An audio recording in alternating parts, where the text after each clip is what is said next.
today on the podcast, we'll be having Mr. and Mrs. Baraka Michelia, and it's going to be an interesting conversation today. We're going to be talking about a topic money and marriage. Very interesting. I'd like to ask you first, ma'am. Oh, yes. Okay. So, generally, singles out there have this mindset of one of the fears that they have is not to get it wrong in marriage, right? And I'm sure you guys have those fears as well. I hope I am getting it right. What are those factors that made you think that, oh, I don't want to get it wrong? Was it finance? Was it not getting into the wrong person? Character flaws? What is it? What were your fears before marriage? Dun, dun, dun, Now, the fears now is what were your Dun. fears about him before you said yes? First, what is her fears in marriage? Okay. Then she will go ahead to answer what are her fears about me. Oh, that's Okay. better. Okay. So fears in marriage. Okay, so a lot of people were saying, "Oh, if you are married, no, you are the woman, you're going to be the most patient one." And then a lot of issues that people have faced. So I was scared of facing those same issues where people were just in marriage, they were just enduring marriage. They really weren't enjoying it. And it looks more like a necessary evil. Yeah, because it's time to marry, let me marry, and it's not like I like it, not like I'm enjoying it, but let me just marry because it's time to marry. And then you obviously see those people living like caged, So that was part of my fear. And then the so many issues I saw. So I was like, God, if this is how marriage is, please let me just stay. Let me just stay in one piece. I'm not interested. But I thank God.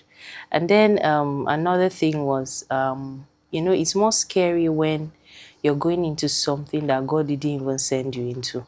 Because you are strictly on your own there. If a challenge comes, you're going to be the one to sort it out.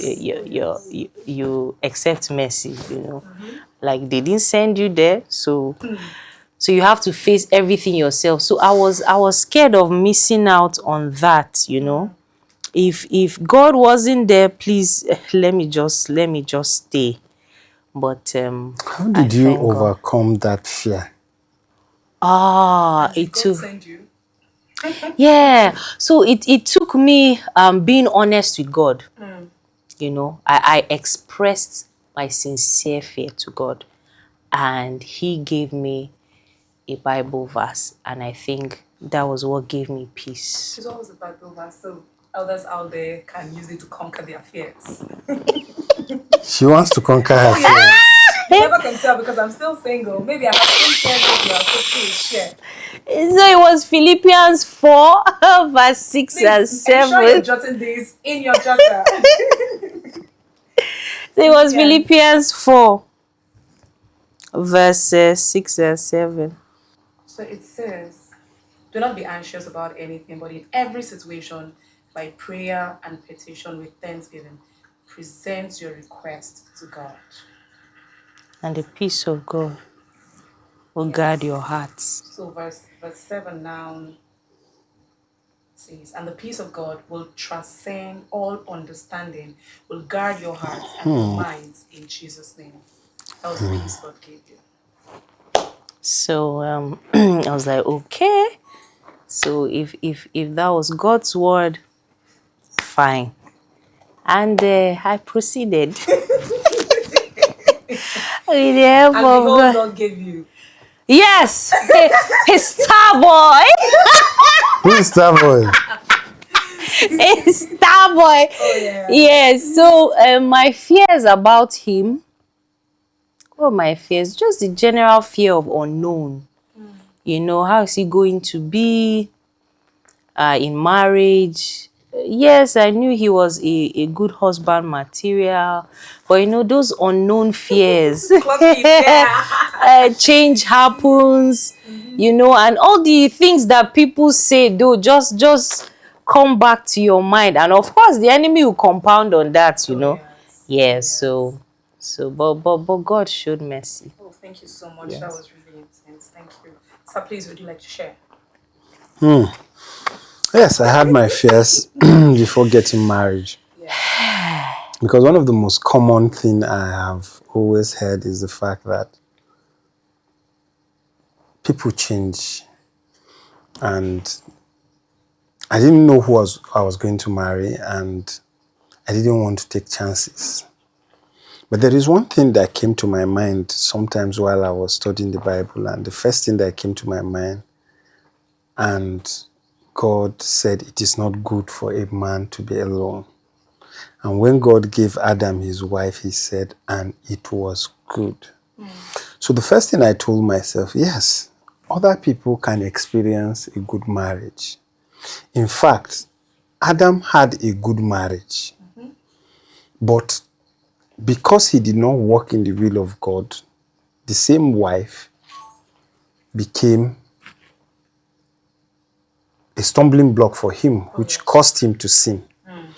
So when I got to know that, I knew that I can get it right in marriage because God's intention was not for Adam to fail. And God did not give Adam Eve in order for him to fail. So having that understanding, I told myself, I said, okay, if this be the case truly, God can give you a good woman, and at the same time, you need to depend on God and rely on him so that you don't fall. So when I began praying for marriage, the first thing I told God is that, please, Lord, teach me how to be the man you've created me to be. Because I don't want, out of my carelessness or ignorance, fall into temptation. Oh yes. So, and God gave me confidence. He says, the just shall live by faith. If only I can trust him, I can. So when I first of all knew that she was my wife, I approached her, I told her everything, and then the first thing I took responsibility to do is to tell her, I want us to marry, but I don't want us to have marriage like others. I want our marriage to be exceptionally different. And I remember telling her something. I said, other people's marriage is their marriage. Their experiences are real. Their success and failures are real. But can we just learn from the things they fail to achieve? Can we ask God for our own personal revelation? I believe that our marriage can be exceptional. And I told her, I said, me, I need a happy woman. I don't need a frustrated woman. I don't need a woman who is not happy. I need a woman that is always joyful. And together we started studying the Bible. We got books together. We read Billy Akani's book, particularly Beautiful. about marriage, No More Two But One. Zach Ponen's book. We listen to messages. So if I listen to good messages, I share it with her. If she comes across godly messages, she shares with me. And I think we spent close to a year studying that book. We had different books. Yes, we had different books that we were studying before we got married. So we had good understanding. We had discussions. We had conversations. You know, we had knowledge. But something happened when we got married. Knowledge was not transcending into flesh.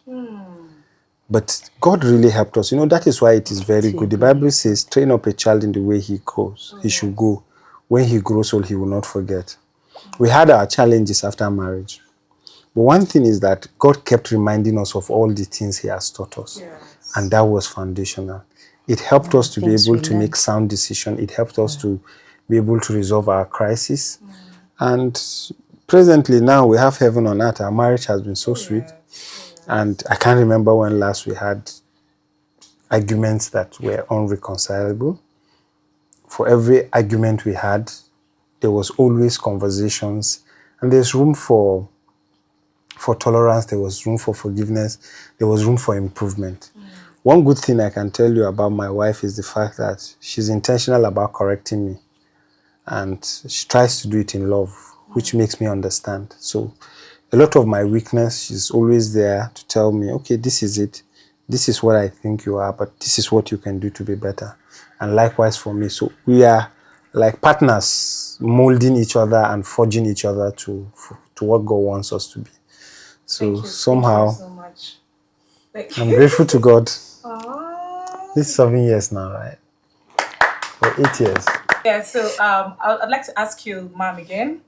Did you ever think that your husband was going to be this big, was going to be a business tycoon, an over-ambitious man? And if you think that, did you feel you were going to be able to cope with all of the the pressure that comes with it and all of that?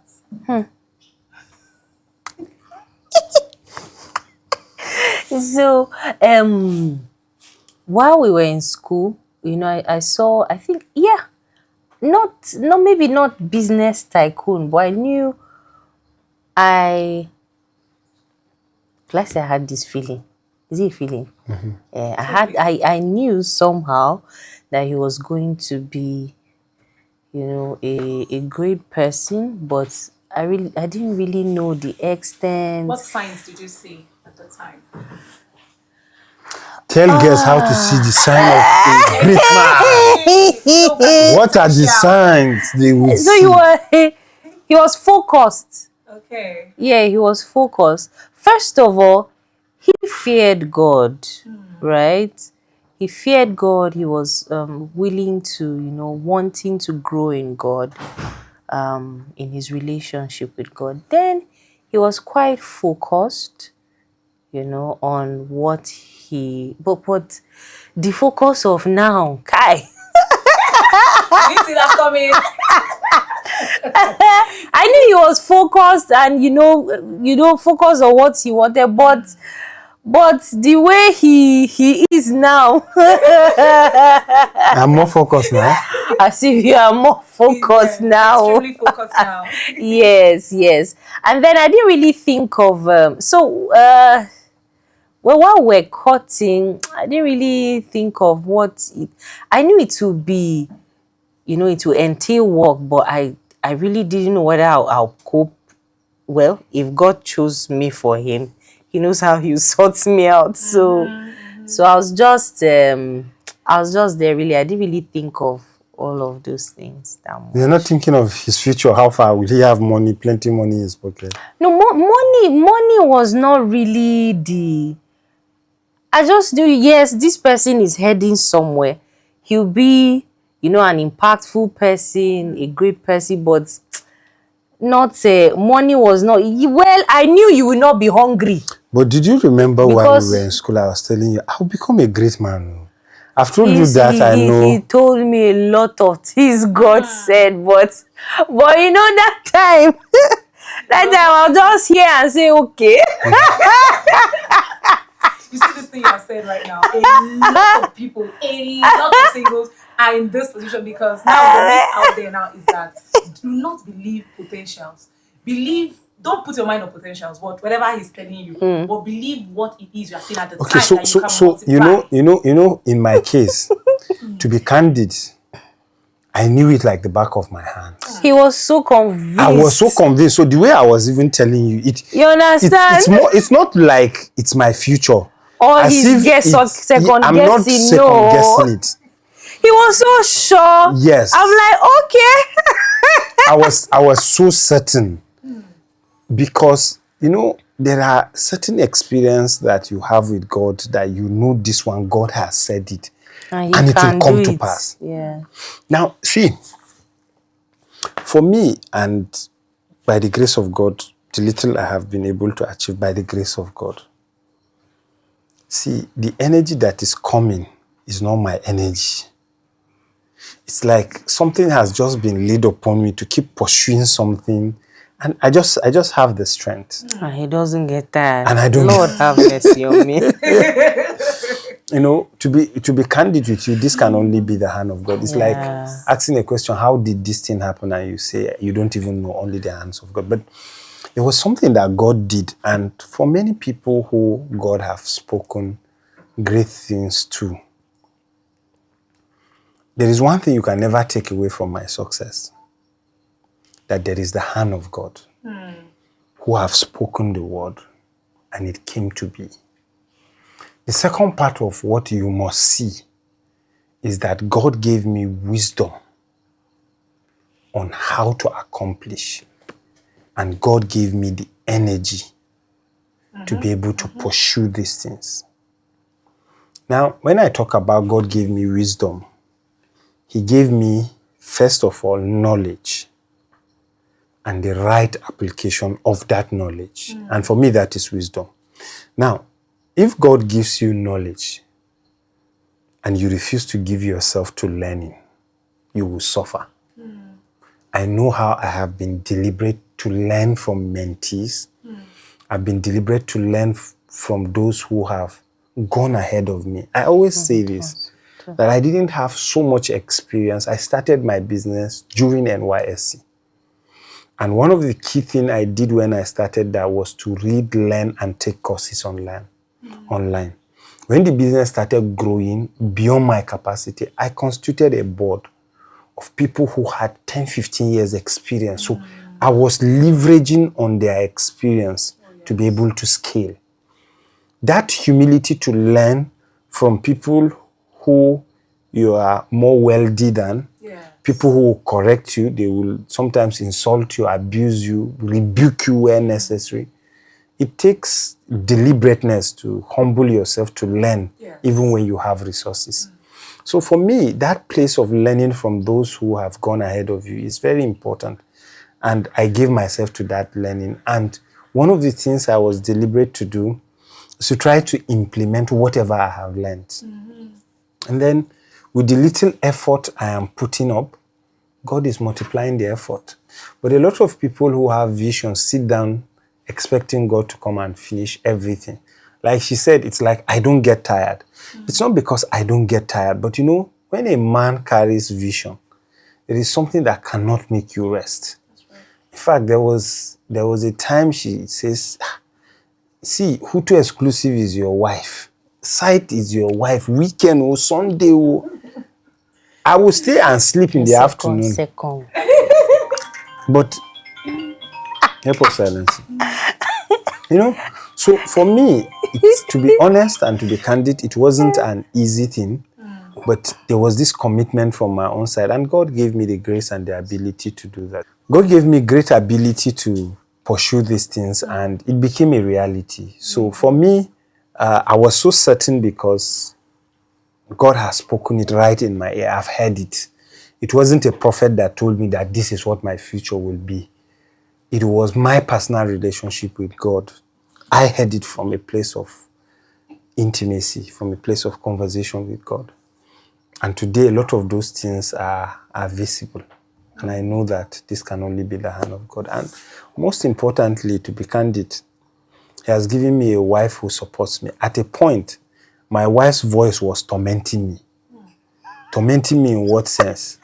Little thing I do. She said, Hutu exclusive, you promised this. So, and it will just ring in my ear. Which kind of demonic attack is this one? But you know, it's for my good because I made a commitment to clients. You know, so she has tormented me, not be small. But today, when I see people thank me for the vision, when I see people tell me that they are blessed because of Michelle Holmes, I used to see that torment as a blessing. So like Paul would say, God has given me a thorn in my flesh for His good. That thing reawakens the vision in me, even when I want to get relaxed. Okay. You know, Her voice just comes. Her voice just comes, even when I want to relax. You know, I'm not talking about the tongue in bad sense, but it was a very hard. It was a very hard reminder that I cannot play with. Just imagine you are back to your wife wanting to hug her, and the next thing she said, "There is Hutu exclusive. You did not do this."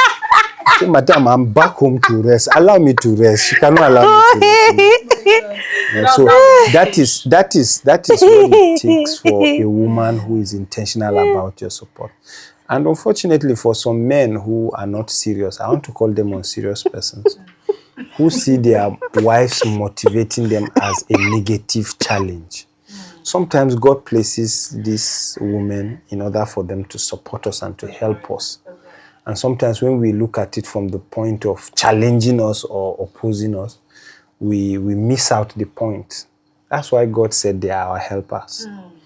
And if you don't come to realize that your wife is there to help you and nothing else, you deprive yourself of true blessing.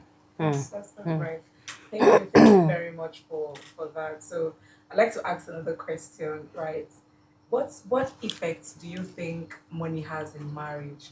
Because I know, right, another fear singles have out there, especially ladies, right? Thank God Mama said that she wasn't really looking at the money. A lot of people will be doing more in the camera. This is like So he 10% out of a lot of women, right? That so I would say you looked at the potentials, even though you said you kept saying it, but you're like, okay. you believe it, but you were not so. You were so But sure. I knew that I was not going to get hungry because he had this Drive. he was very industrious even Okay. while in school. beautiful. He had a small Plenty business going for it. yes, Kiosk, I one do small charging. kiosk. He was doing charging. He would repair Sell recharge electrical sockets I used to for enter people. ceiling, Really? He repairs phone.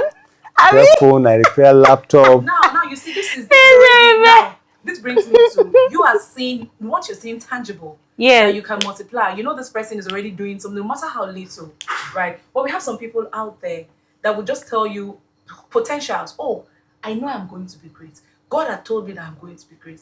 But right now, there is nothing tangible that you can see that you say, oh, this person believing the word of God and also doing something that doing God can multiply. something. What level of risk do you think ladies out there should take? That should we now go on the potential aspect and say, yes, you have said that God is going to help me. I want to believe, right? Because I love you. What level of risk should we take in that? Do you also believe that there must be something that you are using at that time to show as a tangible So potential? for me, the problem ladies have is the fact that they want to marry man that they don't know. I'm not saying you must know your man 100%. You can't know everybody 100%. But I think to a reasonable extent, you should be able to study from an objective point of view, not from an emotional point of view. A lot of ladies judge based and from the point of emotion, not from a point of objectivity. Because I have seen people, young people, who say they have vision. They want to accomplish it. The vision sounds very strong, but the implementation plan is zero. So I don't also think vision alone is good. You can have vision, which is key, which is foundational. But you must be somebody who is willing to learn the ropes and learn the how and learn the implementation model. Now, it was a little bit easier for her to trust me, like she said, because she knows she cannot be hungry. She sees an industrious man who is trying to work hard. Since in school, I was trying to make money for myself. That He gave wasn't her some waiting sort for of his mom, yes. his dad. He wasn't waiting So for she anybody. saw that. So that gave her some sort of comfort, maybe from her perspective. But there's one thing, I've seen people who have so much vision that when they even share with me, I doubt if they can be able to implement it. And they may be so convinced and intentional. And as a business coach and somebody who consults a lot, I've seen certain realities that people think it's that easy to implement. But at the end of the day, looking at it objectively, I will tell you, I don't think so. Because of my experience and what I've been able to see in terms of implementing a vision, it takes deliberate effort. It takes deliberate ability to see that everything, you must be an executor, not just be a talker. In the little things the person do as you relate with the person, is that person intentional to execute little things deliberately? Because for me, I don't expect God to come down from heaven and give you 10 billion naira. He starts by ensuring that you are faithful in little things. It's not a lazy God. And if you are not faithful in little things, you cannot be faithful in much. That's what I believe. So the place of being intentional in little things is what I see people miss out. So I want to see people being intentional in little things, and I can be able to say, you will succeed. It's not about motivational speaking, because motivational speaking can't take you far. Exactly. It's about how well you're willing to be disciplined, learn, and grow up.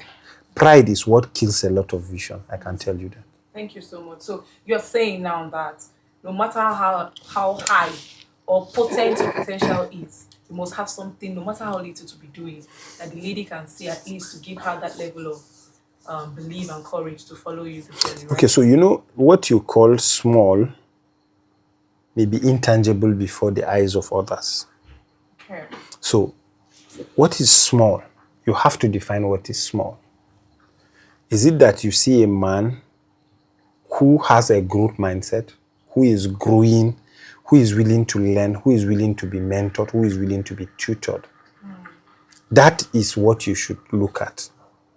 So, and most importantly, I believe that, most importantly, when it comes to marriage, I will ask you to depend on God. And then I believe that the person my wife married is not the person I am today.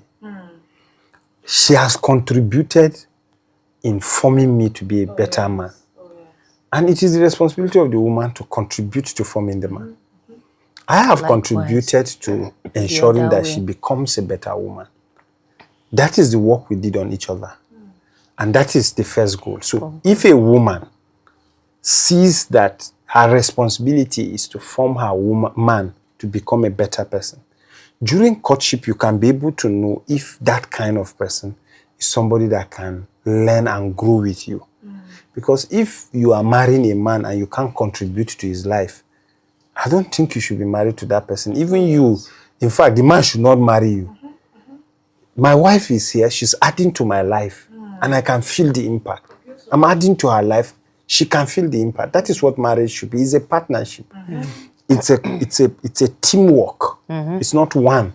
He has his vision. What are you bringing on the table? That is the question. I'm not asking of money. I'm asking what level of support. You are a helper. What help are you willing to give this man? So let's not always look at it one side. I can tell you my wife has contributed to making me more richer and wealthier. I have contributed to making her rich and wealthier. So that is what life is all about. It's not about one way. The man, what are you offering? No. It's a two-way thing. Better in character. I totally agree with that. So that brings me to, do you believe in a 50-50 partnership in marriage, or is it 100-50, or is it 100-0? Is it 100-100? Oh, please explain Full that. commitment. We don't know what that means, so please explain. Is a full-time commitment, like he said. Okay. A full-time commitment all round. For finance now, right? Do you guys contribute your finances together to execute things, or somebody takes care of this, or other person? Is there a plan that you know that, okay, this person is not supposed to do this, I'm supposed to do this? Is there an understanding on how you run, especially your finances, right? Is there a budget that you guys run by? That's what I mean by the 50-50 kind of contribution, or is it 100-0? I think it depends on the two parties, right? It depends on the two parties how they want to settle. So it's something of communicating or discussing. How do you want to run your home? You know. Okay, so for me, it's not about That's a conversation. It's more than just a conversation. Okay. I have seen it played in my marriage. It's about taking responsibility and knowing that both of you are here to work together. That's another point. Okay. I have seen her take that's initiative to another do a lot of things. I remember there were times when I would give her money and say, this is money for house upkeep. What are the things we need to buy? Let's go and buy. When she didn't have money, I don't need account from her. I just give her money, take care of the house, solve your problems. When she started earning well, she would keep my money for me she'll go and use her money to finish everything. I'll come and say, this money is here. She'll say, no, I have the money. I should contribute. You're doing so much. I cannot remember when last I buy salt in my house. I mean, salt. Yes. To tell you that everything I eat, as far as food is concerned, whether you give her money, you will come back and meet that money. Wow. She's the person to go and buy everything. I cannot remember when. We spend so much money on food in my house. Yes, I can imagine. Because I eat very good food. Yes. She takes full responsibility. Many things I want to do. If she has money, she say, leave it, I'll do it. A lot of things, I am not neglecting the fact that she's contributing. I give her a lot of money. If I go out, I buy things that I see are needed. So, but everything I'm going to do and whatever money I have, she knows. My ATM, my phones, there's no issue of hiding what I earn, what she earns. There's full disclosure. And so we don't feel bad or we don't take any responsibility. Yes, responsibility. My ATM is with her, her ATM is with me. I want to buy something, my ATM is not working. She gives me her ATM, my ATM is not working. So we just see ourselves as one. It's like you removing money from your pocket and you are angry that you are removing money. We don't even see that difference. Because it's one pocket. It's one pocket. Right. We don't have to put it inside one account. That's right. She has access to my phone. She has access to all my money. And one good thing I think, I keep giving her this scenario. I said, if I'm a useless man who spends money recklessly, you will truly be scared of opening up to me. If I see you are a reckless woman whose need is just to spend money carelessly, I'll be scared to open up my resources to you. Right. But I've been able to grow confidence in your spending attitude. She has been able to grow confidence in my spending attitude. She knows I will not waste money. I know she will not waste money. That helped increase our bond in terms of the level of openness. Let's not talk as if we are angels from heaven. Of course. We are human beings. There are certain things, people's behavior, things people do that makes it difficult to want to live as one. But when it is partnership and both of you are willing to support each other, it is very easy for you to help, to contribute, and to support each other. So there's nothing I hide from her. There's nothing I would buy. I will not seek her consent. Same with her. She, as little as sending money to our parents, to all of this, there's strong level of accountability. Do you understand? So I think that has helped us to live as one. And of course, it takes humility from both sides to understand that this is my partner, this is my friend, there's nothing to hide, and she also is, she sees me like that. So it's very easy for us to work together and ensure that we achieve one common goal. Wow, wow, wow. I've learned a lot today. And I mean, it's really eye-opening for a lot of people out there because this had already been demystified that, see, if you are one, you don't need to be thinking about 50-50, 100-0 and all of that. So everybody's money is everybody's money. Right. So, I mean, thank you for that. But would you, last question, maybe, yeah? Would it be different if she was not also a career person? I don't want to say she's a career person, but if she's not a working class person and she's not earning, would it, how would Okay, so what it means is that I'm the one earning the money. Yes. So I will give her the money to spend it the way she wants. Okay. Because the first thing I took responsibility to do is to let her understand the pain of getting money. I told her I needed her to work. I understood her weakness when it comes to money. I trained her. I took responsibility to train her. This was not how she was. This was my strength. I was more disciplined with money. She's not extravagant. She's not a woman that spends as God will have it. She came from a well-trained home, a contented woman, one who is just conservative about her life. She just wants to live a very quiet life, not very loud and extravagant life. I make her buy very good clothes. She is still comfortable with, she is still very comfortable with the little she has. You understand? Yeah. But at the same time, I've been able to teach her how to spend money, how to make money, how to make. In fact, presently now, she's more diligent in managing money than I am. Amazing. And I taught her how to manage money. Wow. Wow. Do you understand? So that is the work I did. And it started since before we got married. There were things I did deliberately to help her. For example, before we got married, I gave her money. I said, start poultry farming. Try it.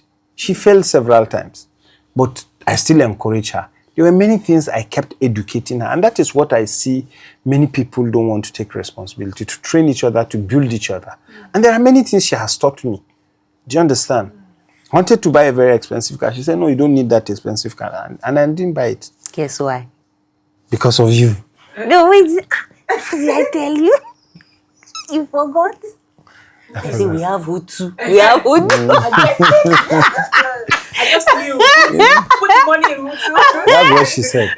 So you see, that is the place of partnership. Oh my God. And it's working for me. Yeah. I really like the fact that the both of you are intentional about investing into yourselves to see yourselves grow together, not one growing and leaving the other person behind. I love that team working, building yourselves together, which I'm going to take back to ensure that we also do that, as God would help us. Yeah. So, lastly, some musicians said that I don't want to say his name, so I don't come off as carnal. Right? Said that love is sweet, but when money enter, love is sweeter. I know you know. Do you know who said that? No. Oh, I'm so happy that you don't know, because this is so godly and family. And so I believe that, right? And I know you also believe that money has made, would you say money has actually made your love life sweeter? Your marriage sweeter? Okay. So I don't think we are contented. We don't allow external factors define our happiness. Now, it's not that if you don't have money, you will be happy. That's not what I'm saying. When you don't have money, you have bills to pay, there's no way you will be happy. Good. There's no happiness in Extra poverty. emotional You have stress. to tell the truth. You will go through emotional stress because the worrying, there are many things I don't worry about. I don't worry about what to eat. It helps me to focus on what is most important. Now, truly, with money, you can do so many things. Instead of resting in our house, we can travel abroad to go and rest, which gives us a lot of joy. And we get to have more fun together. We're able to spend on ourselves as God will help, as God gives us more money. So it's good to have money. It will add the spices of your marriage. Exactly. Now, but at the same time, there were times we couldn't travel. Will you tell me now that we are more happier, sweeter because there is money? Not really. Our happiness did not come based on the abundance of the things we have. Our happiness comes from the level of intimacy we share, the level of understanding, the level of unity we now share together, the level of oneness we share together. I think that is where a lot of our happiness comes from, not from the clothes we wear, not from the house. Of course, if you come back home and you see a very beautiful house, you're happy and you're excited. But our happiness comes from ourselves, not from external things.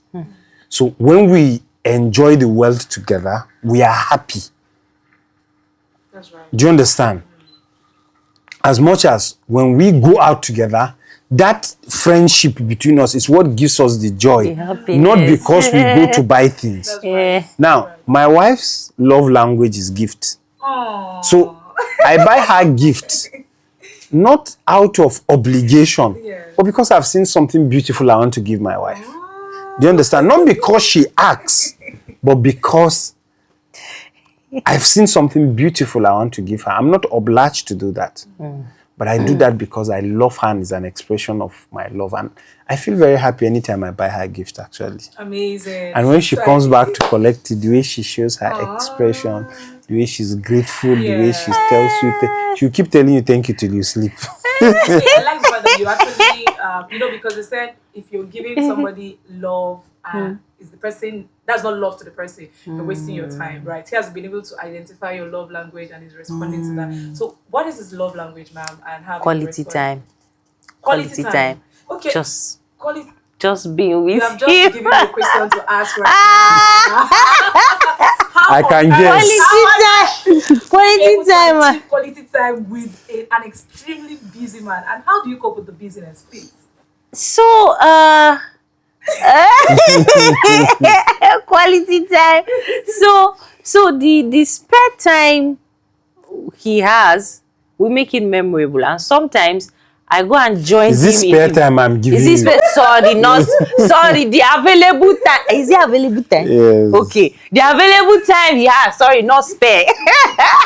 The available time he has, we try to make it memorable. And then sometimes I join in the business so that I'll be with him. So, So you you know, try to steal some time. with the yeah. business So too. maybe if he's going to site, because, you know, he goes to site, I'll join him. Yes. If he's going for a meeting, maybe I might not enter the meeting. Yes. I can join him to the meeting. So you have that time before. Yes, so I'll join him that's to the very meeting, proactive. and then he'll go do his thing, then come back, and then we come back home together. Beautiful strategy for Yes, love, so right? so sometimes, you know, or maybe if he's going for his is he out now, or all those talk hair, so I'll follow him there, maybe stay somewhere, and then when he's done. So So, last yes. question for you. Do you wish that you would have more time, you know, to be able to respond to his love language of quality time? And how do you think that is possible? I think he has really tried in creating time. So that need for more time is not really, There again. yeah, it's not really there. So somehow, some way, I just find a your way. way, yeah. And then so that want for more time is not really there like that. Nice, nice. Thank you both so much. Thank you both so much for the time. And this was really, really engaging Aww. and intelligent. So we'll have more time together again. Thank you. You're winking at yourself. So please give it some wink too as well. You blink, not wink. That's my winky. Chen, go and marry. Yes. All the singles out there, go get your husband. I'm speaking to myself.